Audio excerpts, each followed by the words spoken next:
Wine? Whiskey. That's right. You said you never touched the stuff. I may have to see that you cultivate. The Jeff Chandler mystery finally solved and isn't good. Jeff Chandler was born Ira Grossel on December 15, 1918, in Brooklyn, New York, was a strikingly handsome and immensely talented American actor and singer whose career left a lasting imprint on mid-20th century Hollywood. With his prematurely gray hair, tall stature, and resonant baritone voice, Chandler became a popular leading man in the 1950s, admired for both his physical presence and his quiet intensity on screen. His life, though tragically cut short, remains a poignant chapter in the golden age of film. Raised in a working-class Jewish family, Chandler developed a love for the arts from an early age, despite facing the economic challenges of the Great Depression. After graduating from Erasmus Hall High School in Brooklyn, he pursued acting at the Fegan School of Dramatic Art in New York City. Determined and diligent, he worked in stock theater and radio, honing his craft and laying the foundation for what would become a promising career. During World War II, Chandler served in the U.S. Army, where he was stationed in the Aleutian Islands. His time in the military only intensified his sense of discipline and commitment, qualities that would later define his approach to acting. Upon returning to civilian life, he transitioned into radio work, gaining recognition for his distinctive voice. This vocal strength ultimately led to film roles, beginning with small parts and gradually growing into major studio productions. Jeff Chandler's breakout role came in 1948 with his portrayal of a tough gangster in the film Johnny O'Clock, but it was his powerful performance as Cochise, the Apache chief, in Broken Arrow, 1950, that propelled him to stardom. For this role, he earned an Academy Award nomination for Best Supporting Actor, a notable achievement, especially considering the racial dynamics of the time. His dignified, humanistic portrayal of Cochise marked a turning point in Hollywood's depiction of Native American characters and showcased Chandler's range and sensitivity as an actor. Following the success of Broken Arrow, Chandler became a sought-after leading man, starring in a wide range of films across various genres. He appeared in adventure dramas like Smuggler's Island, 1951, war epics such as Merrill's Marauders, 1958, and westerns including The Jayhawkers, 1959. He also starred alongside major actresses of the era, including Jane Russell, Rhonda Fleming, and Maureen O'Hara. Chandler was known for portraying characters with strength and vulnerability, men who were stoic yet emotionally complex. In addition to his acting, Jeff Chandler was also a gifted singer. He released several albums during the 1950s, featuring ballads and romantic standards that highlighted his smooth baritone voice. His musical career was not as widely recognized as his film work, but it nevertheless reflected his multifaceted artistic identity. His recordings, including songs like I Should Care and All I Do Is Dream of You, demonstrated a softer side that contrasted with the rugged characters he often played on screen.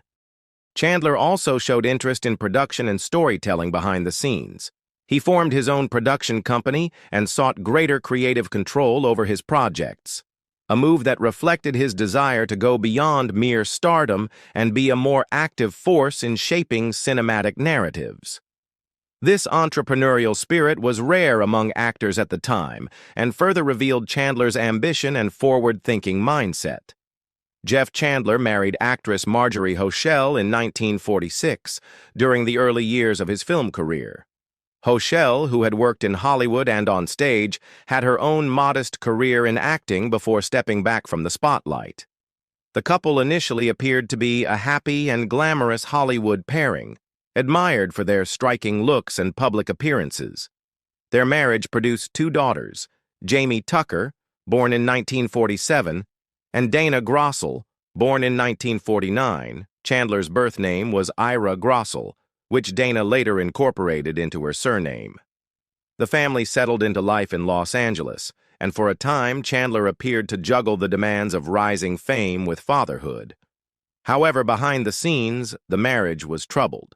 The couple separated in 1951, and though they reunited, the same problems persisted. They separated again in 1954, and that same year, Marjorie filed for divorce, citing a breakdown in the marriage. One of her specific complaints was that Chandler was chronically fatigued, so much so that he would fall asleep in public or during social gatherings, regardless of where they were. She described a man so consumed by exhaustion that his presence was often defined more by absence, even when physically there. The demands of his acting career, including grueling hours on set and studio obligations, were clearly taking a toll on his health and family life. Despite their struggles, Chandler and Hochel made another attempt to repair the marriage and reconciled in March 1955. During this period, Chandler continued to work steadily and remained one of Universal's most bankable stars. However, the reunion was short-lived. In 1957, while filming the movie Raw Wind in Eden in Italy, Chandler began a high-profile affair with actress and swimmer Esther Williams, a glamorous star in her own right. Their relationship quickly attracted media attention, and it became apparent to his wife that the marriage had reached its final breaking point. Hochel filed for divorce again at the end of that year, bringing an end to over a decade of marriage, characterized by repeated efforts at reconciliation, but ultimately overwhelmed by Chandler's career demands and personal decisions. During the 1958 divorce proceedings, new details of Chandler's finances and lifestyle emerged. He testified that he was earning significant money as a film actor, under contract with Universal Studios to make 2 films per year. He was paid $60,000 per film in 1957 and $75,000 per film in 1958, which was a sizable sum for the time. In total, Chandler said he earned $250,000 in 1957, which also included income from singing performances and possibly other endorsements or public appearances. However, he also noted that his wealth was heavily diminished by various professional expenses. His personal manager, business manager, and agent collectively took about 25% of his income, and he had additional costs related to his lifestyle, family responsibilities, and career maintenance. Despite these deductions, the court ordered Chandler to continue paying his wife $1,500 per month as temporary support. The final divorce settlement in June 1959 was financially substantial.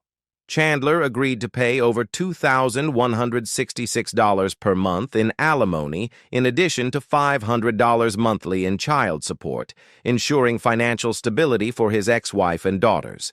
He also made a lump sum payment of $100,000 to Hochel, a figure that reflected both the length of their marriage and Chandler's ongoing success. In reflecting on the end of their marriage, Hochel stated that Chandler had become increasingly absorbed by his career, to the point where even his time off set was consumed by business obligations. He spent all the time when not actually working on a picture in his business office, she said, implying that he was emotionally and physically unavailable to his family. She added that the stress of the deteriorating marriage caused her to develop an ulcer, a physical manifestation of years of marital strain. Chandler's romantic life after the divorce continued to attract public interest. He was linked with several women in the entertainment industry, including actress and singer Gloria DeHaven. Their relationship, which had been conducted with a level of discretion, was exposed in Confidential magazine, a notorious tabloid of the era that specialized in Hollywood scandal. During a trial involving Confidential, private investigator Fred O'Tash revealed that detectives had tailed Chandler and DeHaven in order to gather evidence of the affair, illustrating how aggressively the tabloid press pursued salacious stories, often at the expense of celebrity privacy. The most controversial chapter in Chandler's personal life came years later, in 1999, when Esther Williams published her autobiography, The $1 Million Mermaid. In it, she claimed that their relationship had ended because Chandler had confessed to being a cross-dresser after proposing marriage. The claim was sensational and controversial, igniting renewed media interest in Chandler's private life decades after his death. According to the Los Angeles Times, many of Chandler's friends and colleagues vehemently rejected Williams's allegations. Among the defenders was actress Jane Russell, a close friend of Chandler's, who commented, "I've never heard of such a thing. Cross-dressing is the last thing I would expect of Jeff. He was a sweet guy, definitely all man." Others in the entertainment community echoed her disbelief, suggesting that the claim was either misunderstood or exaggerated. Chandler, known for his masculinity and deep voice, had always projected a strong, traditionally masculine screen persona, making the allegation particularly jarring to the public and to those who had worked closely with him. Apart from Williams and DeHaven, Chandler was also linked romantically with actress Ann Sheridan, another respected figure in Hollywood. Though the relationship was never officially confirmed, their association added to Chandler's reputation as a charming and sought-after leading man off-screen as well as on.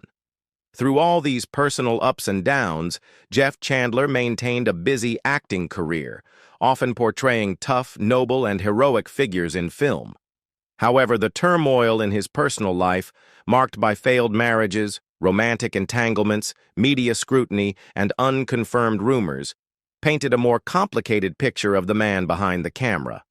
His dedication to work seemed to come at the cost of personal happiness, and those closest to him often felt neglected or overwhelmed by his intense focus on career and public image. For decades, the name Jeff Chandler evoked the image of a silver-haired, deep-voiced leading man who dazzled 1950s audiences with his commanding screen presence and suave charisma. With roles in classic films like Broken Arrow, Merrill's Marauders, and Sign of the Pagan, Chandler carved out a place for himself among Hollywood's most recognizable stars. Yet behind the public persona lay a troubling and mysterious series of events that clouded his untimely death and left fans puzzled for generations. Now, after years of speculation and whispers behind closed doors, new evidence and testimonies have finally brought the long-simmering mystery to light, and what has emerged is far from the noble image his fans once revered. Chandler died suddenly in 1961 at just 42 years old following what should have been a routine operation for a slipped disc. At the time, official reports attributed his death to complications from surgery, citing a blood infection and medical errors.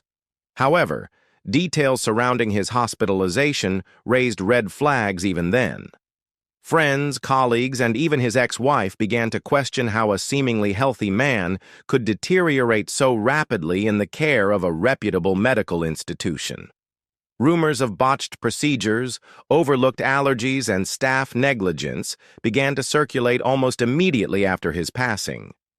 At the center of the controversy was Cedars of Lebanon Hospital in Los Angeles, where Chandler had gone under the knife and never walked out again.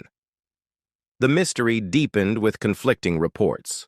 Some claimed that Chandler had been misdiagnosed, while others suggested his allergic reactions to anesthesia and antibiotics were grossly mishandled. In a shocking twist, a nurse at the time reportedly told Chandler's friend Sammy Davis Jr. that there had been panic in the operating room after Chandler began having seizures and anaphylactic symptoms. It is now understood through newly unsealed court documents and hospital archives that Chandler was administered a medication he had documented allergies to, specifically a penicillin-based drug. This fatal oversight, combined with inadequate post-surgical monitoring, led to his rapid decline. Rather than acknowledging fault, the hospital allegedly worked to cover up their mistakes, fearing legal consequences and public outrage. To make matters worse, a veil of silence surrounded the case in the years that followed. Industry insiders suspected a concerted effort by the studio system to suppress damaging information. At the time, Universal Pictures had much invested in Chandler's reputation. He was one of their most bankable stars and one of the few leading men who could convincingly play heroic roles across genres, westerns, war films, and historical epics. Negative press about medical incompetence and institutional failure would not only tarnish Chandler's legacy, but could have far-reaching implications for the credibility of Hollywood's Golden Age image. Adding another layer of tragedy, Chandler's personal life was fraught with tension and speculation. Whispers about his private relationships, strained marriages, and rumored affairs only complicated his public narrative. His ex-wife, Marjorie Hochel, publicly hinted in later interviews that there was more to Chandler's death than the public had been told, suggesting that emotional distress and exhaustion may have made him more vulnerable physically. Friends noted that Chandler had been working long hours on film sets and making personal appearances even while struggling with chronic pain. The stress, combined with a failure to receive appropriate medical care, created the perfect storm. In recent years, the advent of digital archives, along with renewed biographical interest in Chandler's life, has enabled researchers and film historians to connect dots that once seemed unrelated. Investigative journalists uncovered medical records previously thought destroyed, along with letters from Chandler's close friends expressing outrage and grief over what they called a completely avoidable tragedy. These revelations paint a picture not of a tragic fluke, but of systemic negligence, and possibly even a quiet cover-up designed to protect reputations and minimize liability. The final pieces of the puzzle were made public through the efforts of Chandler's daughter, Jamie Tucker, who spent years quietly petitioning for access to her father's sealed medical records. In a heartfelt interview, she described the anguish of not knowing the full story behind her father's death. "He wasn't just a star, he was my dad," she said, "and he didn't deserve to die like that." Her persistence paid off when a court order compelled the hospital to release the documentation, confirming that crucial medical protocols were ignored and that Chandler's allergic reactions were known prior to the surgery. Now, with the mystery unraveled, the truth casts a somber shadow over the glamorous facade of classic Hollywood. The story of Jeff Chandler's demise is no longer just a sad anecdote about a beloved actor dying too young. It is a sobering reminder of how even the brightest stars can be extinguished by negligence, silence, and systemic failure. As fans revisit his films, many do so with a deeper appreciation of the man behind the roles, and with lingering questions about how many similar tragedies have been quietly buried in the annals of Hollywood history.